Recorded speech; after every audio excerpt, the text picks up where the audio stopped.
I refer to the technological innovation that's influencing the internal ball game. And what is the internal ball game? To make our enterprises lean, agile, mean, and green, and also to help us improve our productivity. So innovation is a prerequisite for that. On the other hand, as far as the external world is concerned, innovation is paramount for acquiring better and newer products and services-based global competitive advantage. Now here I have talked about only technology. Now let's get into the business world.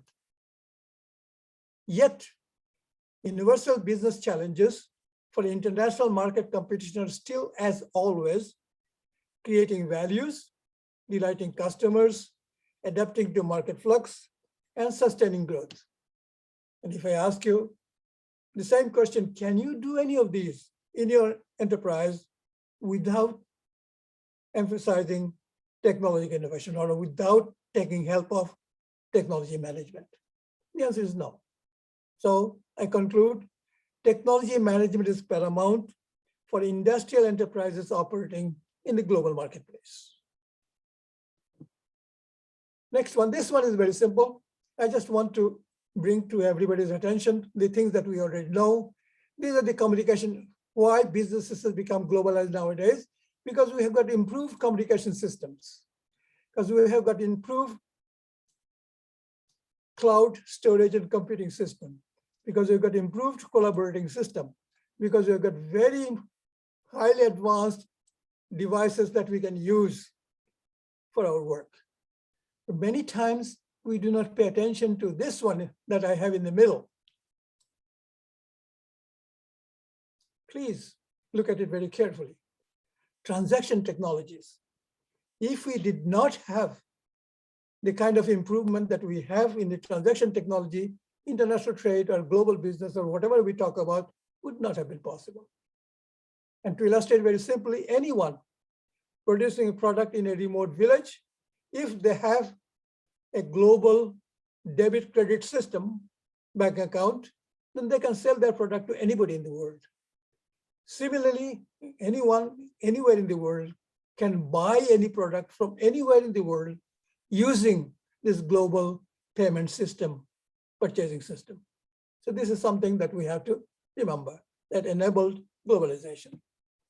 Now, the next point I want to make is very quickly that there are a lot of things happening, but throughout the world, by robust R&D efforts, all technological systems are continuously advanced to become more powerful, much smaller in physical dimensions with falling prices.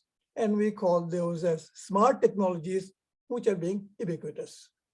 Now, this part you can look at yourself. I'm just giving you some examples here to show what are these new trends. Creative industry, knowledge industry, 3D printer, robotics, artificial intelligence, digital industry, Internet of all things, things like that. This is the last slide of my part one, where I bring in the sustainability part. Remember, we said, I'm repeating here, technologies are human-made helpmates. The practical means that enhance both physical and mental power of people. Said that, I'm repeating again, so that we will remember that this is the basis. Yet it is important to remember that while technological innovations give enormous impetus for our well-being, it could also lead to a total destruction of our human world. But by itself, any technology is neither good nor evil. It is just a means for people to utilize it wisely for benefit while avoiding all the negative consequences. So it is our moral responsibility to ensure that sustainability of human ecosystem be treated as a mandatory consideration in enterprise and national technology deployment actions for evading darker implications. That's why the title of our conference today is Sustainable Economic Development. Now let me illustrate that a little bit more. Sustainability means social progress, economic growth, and environmental soundness together. But what are the problems we see as far as the environment is concerned? Deforestation, resources overexploitation, environment degradation, global warming, climate change. So what I'm saying is it is important to achieve win-win endgame. For what? For whom? For people as well as planet. So this is the sustainability concern. Just a note here for appropriate technology, which you can look at later on. Completing part 1, I now move to part 2. Industrial globalization for wealth creation. Here the theme is reasoning how technology innovation-centric national industries can reduce prosperity gap. The first slide. Bridging wealth gap objective of developing countries. Now here, developing economies, you can see here, and developed economies and developing economies. Developed economies are rich, prosperity. Developing economies are poor, poverty. And we would like to bridge this gap between the developed and the developing. So what is the burning issue? Arresting and rapidly reducing the apparently ever widening of income inequality in our current, the rich get richer and the poor get poorer world. This is the most important point. Let me repeat. Our issue, burning issue for all developing countries is arresting and rapidly reducing the apparently ever widening of income inequality in our current, the rich get richer and the poor get poorer world. Please remember, not only the gap between the developed and developing countries are increasing within our countries. In any country, you will find the gap, economic gap between the two societies, the rich and the poor, is also widening a lot. So that's a very critical concern. The final remark I want to make here, industrial technology innovation is nowadays accepted as the last hope for bridging our prosperity gap, as it is recognized that the fiercely competitive and globalized socioeconomic setting, industrial technology innovation management can help us achieve sustainable development. So that's the premise upon which everything else that I'm going to talk about rests. Now, how do I take from the premise to my future goal? Look here at the bottom. I put the premise we just talked about. Technology innovation, leveraging innovation for acquiring competitive advantage will help us to climb this ladder to win the future. What is the future? March for innovation, high-tech innovation. This will be clarified as I move on, and we get into high-tech innovation for 4.0 era industrial products and services. And also here on the right-hand side, you can see introducing new and value-added products to the global competitive market, because that's only can give us prosperity.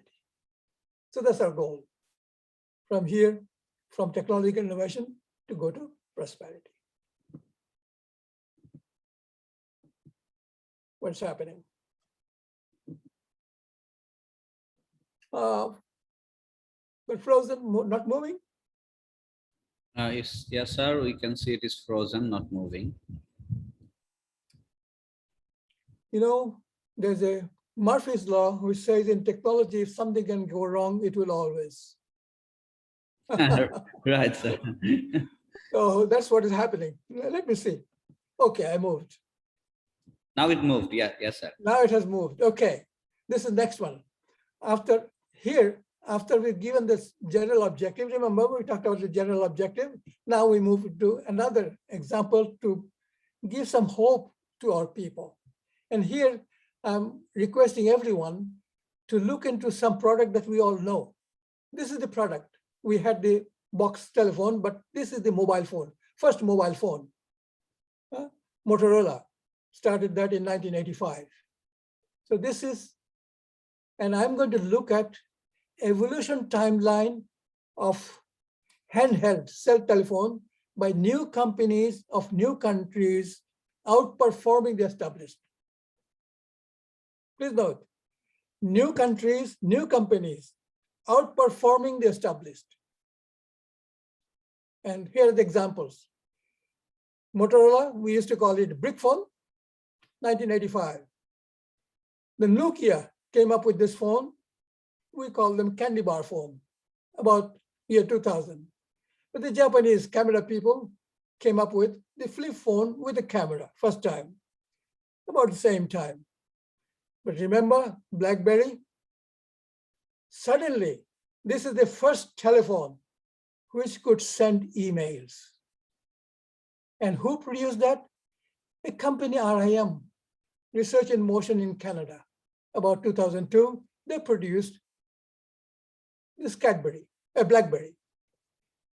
Now I heard, I do not know whether it's true or not, Steve Jobs of Apple company, he told his engineers that I want a BlackBerry, but without the keyboard. Why? The keyboard is so clumsy. It's very difficult to write anything. I cannot use my fingers to write anything on this BlackBerry.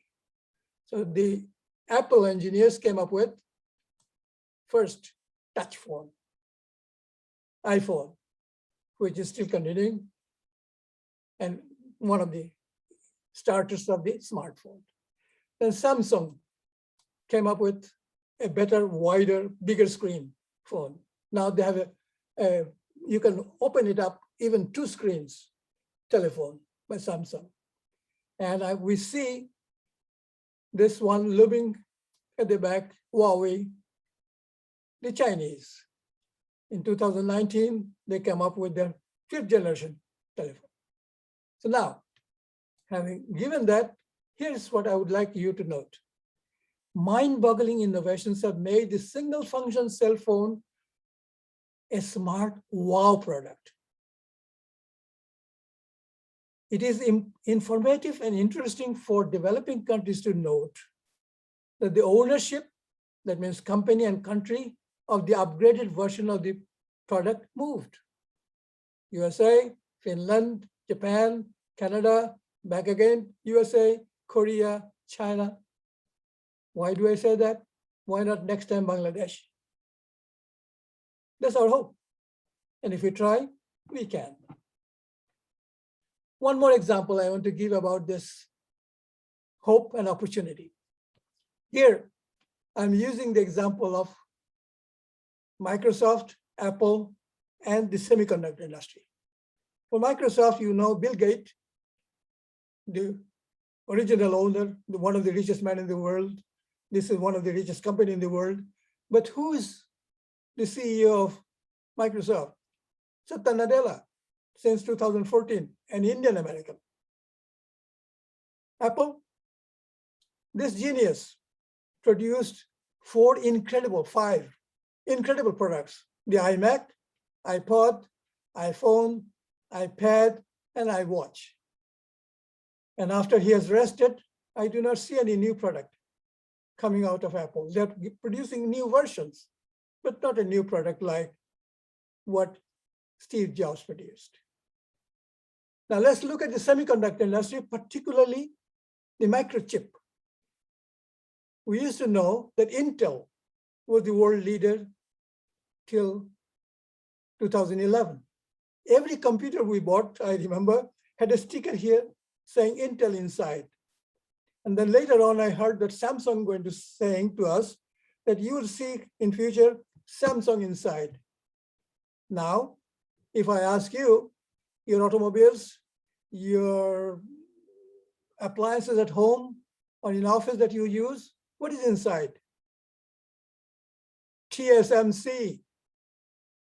They're the world's largest chip producer in the world. And because of the supply chain problem now, delay, many of the productions in the developed world are not progressing at the same rate because they're unable to get these microchips produced in Taiwan. Having said that, now let me make a few remarks. Generally speaking, no successful innovator lives forever or last for too long. Also, evidently, no famous innovative company remains as world leader forever. Innovators are usually young, energetic, courageous, and open-minded people. High ambition to make a difference is a distinctive trait of successful innovators. Now, let's pause. That's the opportunity for any country to produce wow product for prosperity.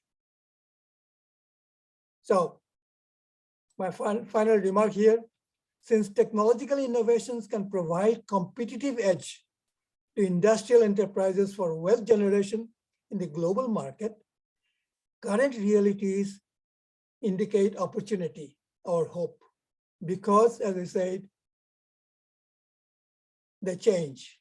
And because they change, my request to all of us to think, why not us? We change to become the next wow product producer and the global company. This one I will go very quickly. This is looking into the industry. Part of it I have explained to you already, Industry 1.0 to Industry 4.0. But let us relate that with the type of economies that we have. Low-income economies, mid-income economies, high-income economies to prosperous economies. Now, low-income economies have normally apparel, food sector, and light engineering industries.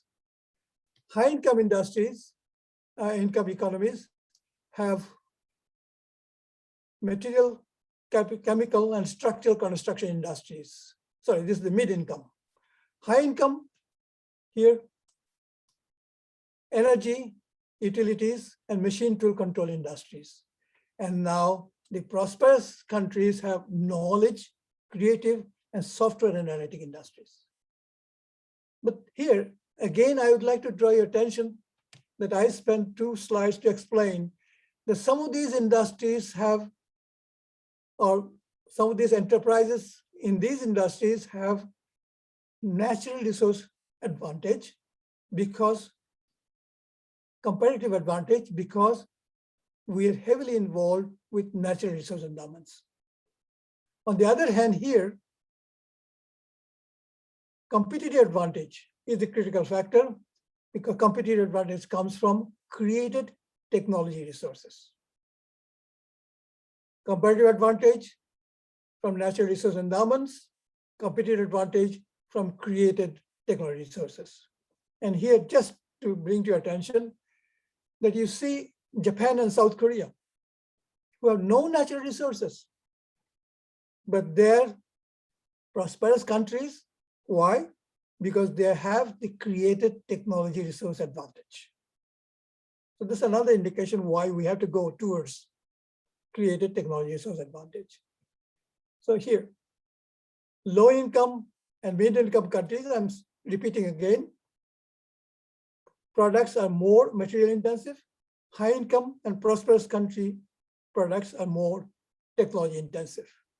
And so my final remark one more time to make this point. New world industries have greater technology over material content. Now let me repeat. I said new world products have got more technology content over material content. Now I'm saying new world industries have got more technology content than material content. So what's the conclusion? We in the developing countries, if we want to become a prosperous country, then we've got no choice. We have to make our products more technology intensive, and we have to have industries which are also more technology intensive.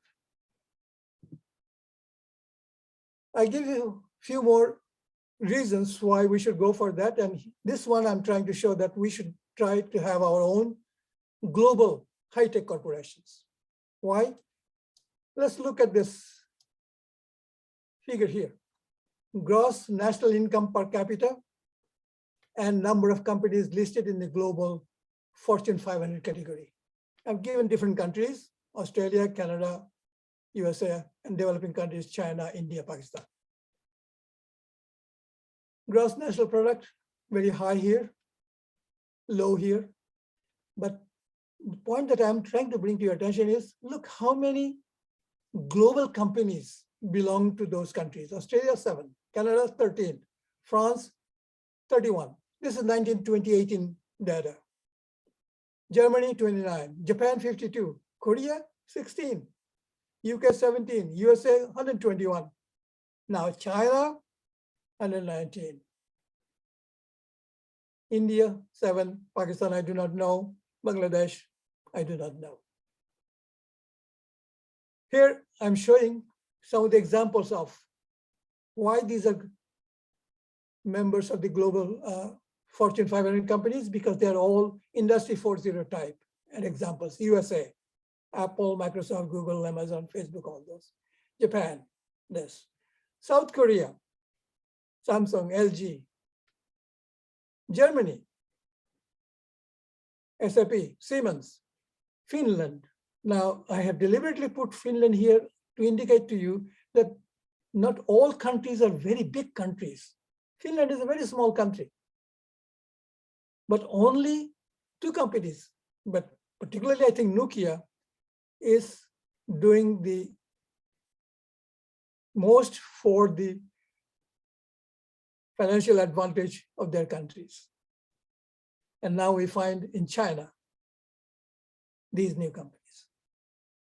So, since global high-tech corporations can help acquire wealth, industrialization plans should promote selective high-potential local enterprises to become global high-tech corporations for national prosperity. I'll give you one more reason why we should try to become a big corporation. And this is something very popular nowadays, you know, and so I say that big data analytic plus. Only big corporations have the capacity to use for market success large companies. Now, large corporations nowadays get business intelligence from digital big data analytics. What are the intelligence they get? Producer cost reduction, customer value addition, agile decision-making, and new products launching. Remember, we talked about these as the enterprise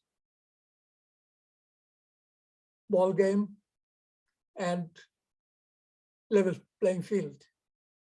So these are the factors where they have advantage. They get advantage because they're able to use the big data analytics. I think with that, I have one more. Now I'm trying to summarize or synthesize the rationale for industrial globalization.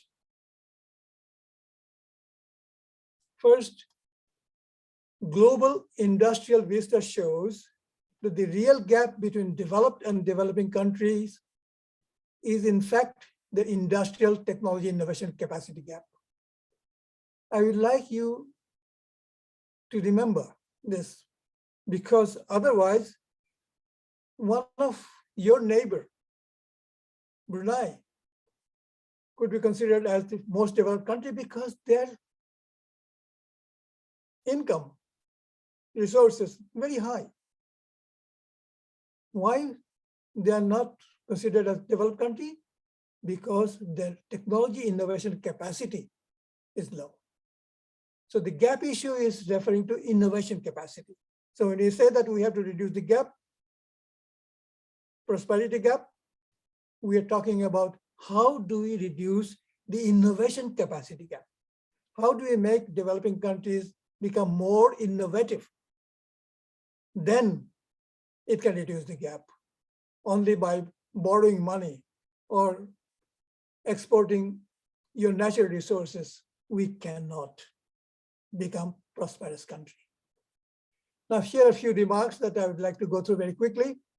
One should note that due to brain power and material resource constraints at any given global location, no country in the world could economically produce all technologies it needs and wants.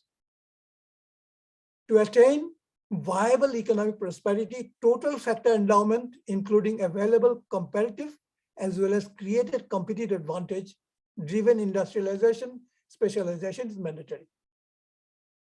In other words, all countries have to import some goods, services, and technologies not produced locally and at the same time have to export other goods, services, technologies that are locally produced to pay for the imports. Therefore, late starters have no better option than immediately launching an all-out campaign to do two things: promote local high potential industrial enterprises to become an integral part of the global value chain, particularly with universally aspired and well-established consumer goods industries. And B, develop their own global corporations in terms of input sourcing, output marketing, and workplace locations of the enterprise. And remember, for B, consider both strategic industries and also focus on human life welfare security. So finally, although one might surmise that already industrialized countries are miles ahead in this regard, and that dominant systems erect barriers for the current developing countries, one should not fail to recognize that the enormous sunk cost and lock-in position of the now developed countries do offer golden opportunities for leapfrogging by the late starters. Again, our hope, but caution, they have to get over the habitual hopelessness fallacy. Somehow we feel that we have no hope. As long as we cannot get over that, there's no opportunity. So finally, this is what I say, what to do for us. Join global value chain. This is for our enterprises. Our enterprises should join global value chain and become global, some of them become global corporations. So the concluding view graph for my part 2 is sustainable development through industry-focused technology innovation building block here. But remember, we are doing this which will allow us a rapid economic growth, not a slow one, rapid economic growth, which is technology-intensive products and technology-intensive industries. So we focus on technological innovation management to acquire enterprise competitive advantage so that our national enterprises become global players, leading to building an innovation economy, hopefully to reach the goal of sustainable development. This I call NIGI, National Industries Globalization Initiative. Okay, I've covered 2 parts. Now I move into 3rd part, and I have 15 more minutes to cover that. Hopefully I can. This part I'm going to talk about now managing technology innovation elements. Okay, first one. I start with a statement here telling you that vague description of the term technology is problematic for action. Now you can see the industry dictionary definition, you can see the textbook definition, you can read it yourself, but I would like to mention few here to indicate what I mean. If you ask a physical scientist, what is technology? They'll say technologies are the laboratory equipment and apparatus used for scientific experiment. You talk to information technologist, what they say? Technology is the computer system hardware and software used for data processing. You talk to an economist, technology is a capital good utilized as a production factor for economic endeavors.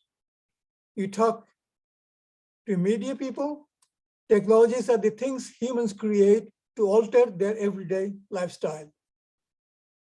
And if you're interested to talk to the politicians, they say technology is a latent source of power for opinion manipulation that lead to voter support. Having said all of this, I just pose to you, you are a technology manager in an enterprise which is producing either goods or giving services. Can you use any of these definitions to manage technology? I don't think so. So politely, I'm saying here, although all of the above definitions are correct, they're problematic for managerial action. They're good for talking, but they're not good enough for managerial action. What is necessary is this, what I'm presenting in the next one. I see Ramanathan is sitting over there, and Dr. Ramanathan, myself, and a few of my friends together at APCTT, when we were at the UN Center for Technology Transfer, we developed this concept, and I'm now presenting it to you. I'm presenting this as a technology systems utilized for goods production or services provision. It's a system concept. And let me repeat here, technologies are the human-made helpmates, the means that enable production actions. Again, this is the means that enable production action. That's what we're talking about. We're not talking about dictionary definition or some very broad definition where we cannot do anything. But here, please read. Managing technology well, we had to delineate technology system components as levers in the enterprise manager's toolbox that can be deployed for desired outcome of the production work. Now here, I'll pause for a second and request all of us who drive a car. When you are driving a car, you're the manager for taking that car from one place to another. But how do you take it? You need some levers. You need the steering wheel to change the direction. You need the brake, you need the accelerator to increase the speed. You need the brake to stop it. Those are the things that I'm talking about. The levers under the control of the manager, which can make the production system move in the direction that you want to move it. So what are the components? Here, 5 components: technoware, object embodied physical facilities in simple tools and artifacts; humanware, person embodied human abilities, skills and talents; infoware, record embodied facts and figures, specs and recipes; orgaware, teamwork embodied operational procedures, flows and routines; sysnetware, cyberspace embodied digital network. I'll take you back for 1 second to this in textbook definition. And I challenge you that you will find everything that is said in this textbook definition is covered by these 5 terms. More interestingly, I would like to point out that THEOC, technoware, infoware, technoware, humanware, infoware, orgaware, systemware, THEOC, are utilized by every enterprises. And in the production system, it's used as a transformation mechanism to convert procurable inputs to marketable outputs. But in a service organization, this THEOC or this technology component system is used as a platform to provide the service. This is the distinction. In one case, we use this as a system to convert procurable inputs to marketable outputs. In another case, we use technological system to provide services, transport services, communication services, banking services, insurance services, whatever, even government, public sector services. We use technology as a platform for doing that. And finally, I make this remark to bring everybody, remember Michael Porter's primary and secondary functions. The dynamically interrelated unique technology system components, THEOCs, are essential for both primary and secondary functions of all types of goods producing and services providing enterprises. Now, let me move on to the next point I want to make, that these technology system components that I mentioned, they come with various degrees of sophistication. Now, I do not have time to cover all of them, but let me at least cover one which is easier to understand, the technoware.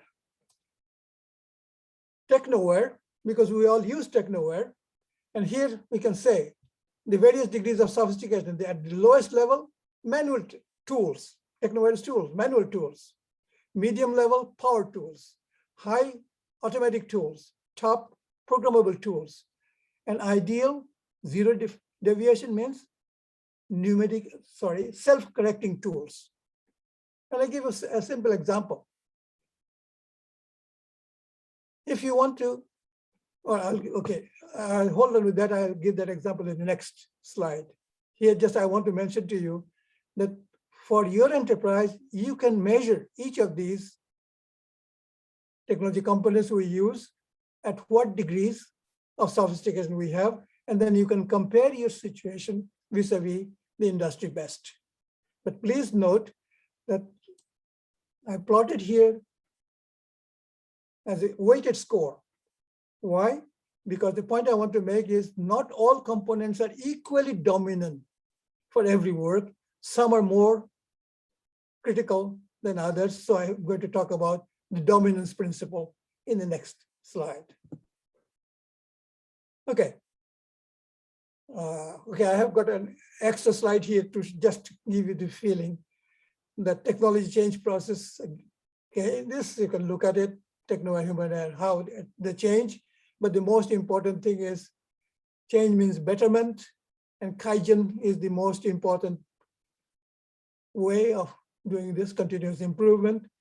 But this is the other factor that we have to remember. These changes occur through a process of S-shape, multiple S-shaped curves. Each technology changes following an S-shaped pattern. But when you move from one to, remember these things that we talked about for lighting fixtures, we talked about incandescent lamp, we talked about fluorescent lamps, we could talk about LED lamps. Each one follows an S-shaped improvement. But when you put them together, the overall S-curve is also like that, when we can move from one S-curve to another S-curve.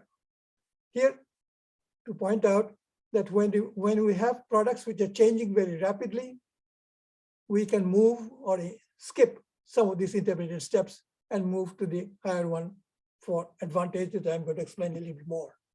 Now let me come back to this dominance factor to illustrate the dominance factor. Here, I'm showing only most two.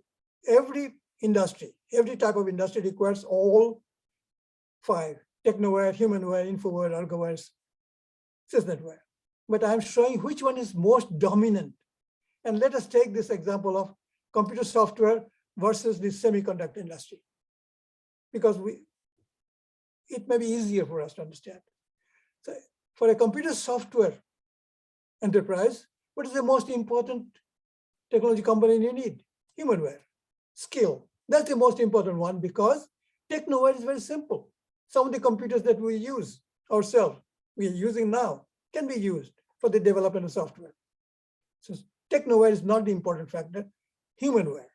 But nowadays, all softwares are network driven. So sysnetware probably another important factor. So I put this to humanware and sysnetware as the two most prominent. On the other hand, if you go to semiconductor industry, where the microchip, if you want to produce a microchip, what kind of technoware you need? Self-correcting tools, because the deviation has to be almost zero. And you need a very controlled environment within which they can be manufactured. So I said technoware is the most dominant factor there. Next one is ergoware. Now, why it is important? Then you know that in a developing country where we do not have much technoware advantage, we can go for industries where humanware, if our humanware is well developed, we can go for those industries where humanware is most dominant. So this is one thing that we can understand from here. And due to resource, and for any enterprise, due to resource constraints, dominance-based targeting of components for innovation enables optimization of return on investment. You cannot spend your money to improve all of them, but do spend money on the one which is most critical for you so that you can get your best return on investment. And finally, two more remarks, that if we have very high quality humanware, then we should go use that for in our advantage. And that's why I call this targeting. For developing countries, it is critical to recognize that highly trained humanware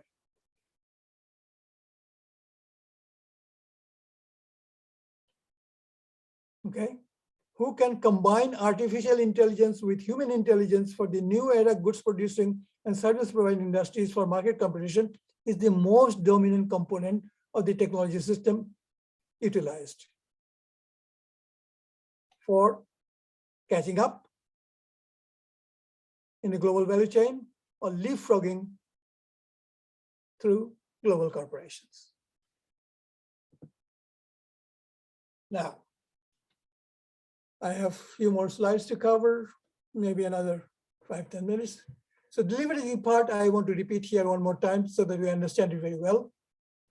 Technology system components, classification, and an application of the condition that relative dominance of technology components utilized in any specific goods producing or services providing industry being uniquely different, lays charter developing countries with high quality and quantity of humanware can give significant advantage over developed countries where same quality humanware cost is very high. And I have given here two sets of examples. In one case, where the change process is gradual, single S-curve. Another case where change process is disruptive, multiple S-curve. And these are examples which you can look through. But finally, I want to make also one comment that we should not note that technology system component sophistication is a necessary condition, but is not a sufficient condition for competitive advantage. For that, we need productivity gain. So I move to discussion on productivity gain. This is very simple. Productivity P equals value V over cost C. So delta P, change in productivity, equals delta V over delta C. Now delta P goes up if delta V goes up or delta C goes down. So that's the general formula for productivity gain. Now I'm going to relate the cost part of the above equation to capability for operations optimization, which can be achieved through additional experiences that lead to higher efficiency in all operations of the firm. And the value part, I'm going to relate to competency for performance optimization, which can be achieved through elevated and often unique kind of expertise that lead to effectiveness of farm operations. And I have given you some examples here for the explanation, but most importantly, please note here that capability deals with economy scope and supply chain management. On the other hand, competency deals with economy scope and customer relationship management, important factors. Now, next is how to integrate strategy, business and technology strategy. Here, I'm going to take an example which will make it very easy for all of us to understand. Suppose I talk about the Toyota, which is a very popular car nowadays. And in the US, the cheapest Toyota car is Toyota Corolla, which you can buy for about $15,000 US. The next one, a better quality car, is Camry, which you can buy for about $20,000 US. You can buy a RAV4 for about $25,000 US, and you can buy the Lexus RX 350 for $50,000 US. Keep that in your mind, and then be a businessman. If you're a business person, what do you do to market your product? Because every product comes with a family of products. Business people use these strategies called price leadership strategy, quality leadership strategy, niche leadership strategy, and image leadership strategy. Price leadership strategy is for products at the low value market. People who are going to buy here, the Corolla people, they buy here at the low end of the market here. Camry, medium value market, quality leadership, because this is a better quality car than this one. But nowadays people like SUVs. So this is the niche leadership, RAV4, high value market. But there are people who like status, image. They will buy the SUV, but not the RAV4, but Lexus RX 350. Twice as much. This is 25,000, this is 50,000. That explains to you that products are sold in a wide range of market. Corresponding to these, you have the technology strategies. Technology extender strategy, which is continue with old technologies for price sensitive, low value market. Exploiter strategy is using standard technologies for quality sensitive, mid value market. Technology follower strategy is applying advanced technologies for feature sensitive, high value market. And of course, they syndicate latest technologies for image sensitive, pioneering market. So progression from the low end here to the high end market value position with a family of product offering is a proven pathway for sustainable prosperity of an enterprise in the fiercely competitive global marketplace. Having said that, I now want to combine everything in my last slide of this part. There are three things we talk about: achieving high level performance through relentless technology system component sophistication, then continuous productivity improvement by capacity building through capability and competency, and then gradual positioning of product family offerings by customer preference differentiation from low to the top end market. So here you see technology extender strategy, technology exploiter strategy, technology follower strategy, technology leader strategy. For technology extender strategy, the technology sophistication at the lowest level. For exploiter, at the next level. For the follower, higher level. And for the leader, highest level. These are the sophistication of components. Then we talk about